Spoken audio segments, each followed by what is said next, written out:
Monsieur le Président, mes chers collègues, permettez-moi de commencer cette séance en adressant mon soutien et ma profonde émotion aux familles des victimes des inondations du 29 octobre dans la province de Valence en Espagne. J'ai une pensée pour l'ensemble des habitantes et des habitants et pour tous les sinistrés de cette catastrophe, avec aussi une vigilance du fait de l'annonce de potentielles nouvelles fortes pluies.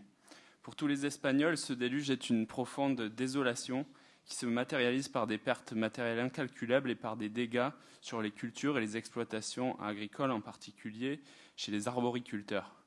Une nouvelle fois, nous avons là une occurrence d'un phénomène météorologique extrême aggravé par le dérèglement climatique. Or, dans ce genre de cas, trop souvent, la sidération laisse place à l'oubli et le quotidien reprend son cours.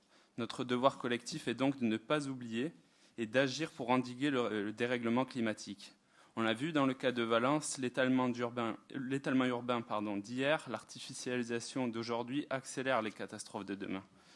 Le en même temps écologique n'a que trop duré et il est insupportable de constater le recul immense prévu dans l'examen du projet de loi de finances en matière écologique.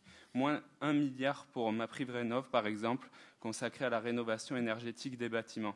Un plan vélo abandonné, alors que les enjeux environnementaux, mais aussi de sécurité, n'ont jamais été aussi sensibles. Et j'en profite pour avoir une pensée pour Paul et Jean-Marc, deux cyclistes engagés tués ces 2 derniers mois à Paris et Limoges.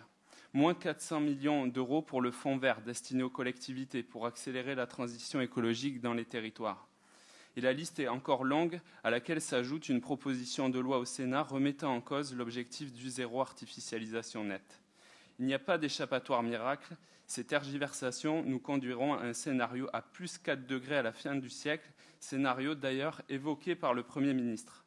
La bifurcation écologique ne fera pas l'économie d'investissement massif et cela passera notamment par la possibilité d'action des collectivités.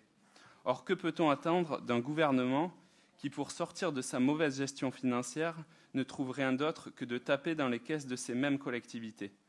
Pour relever les défis de la transition et garantir les services publics locaux, nous appelons donc à une vraie décentralisation des moyens et de la fiscalité qui garantissent une réelle autonomie des collectivités et en premier lieu des départements. Mobilisons-nous, comme vous nous y appelez, Monsieur le Président, pour ne sacrifier aucune de nos missions, aucun de nos publics, aucun de nos territoires dans le respect de nos engagements de justice sociale et environnementale. C'est en tout cas ce que l'ensemble du groupe écologiste s'engage à faire.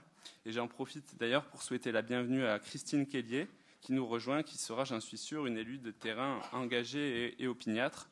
Je voulais aussi souhaiter bonne continuation à Maude Dumont, qui a démissionné, vous l'avez dit, qui était notre coprésidente de groupe et qui a fait preuve d'un engagement, d'une volonté à agir, avec une forme d'urgence, c'est vrai, dans la lutte contre le changement climatique, l'érosion de la biodiversité et les précarités. Je vous remercie.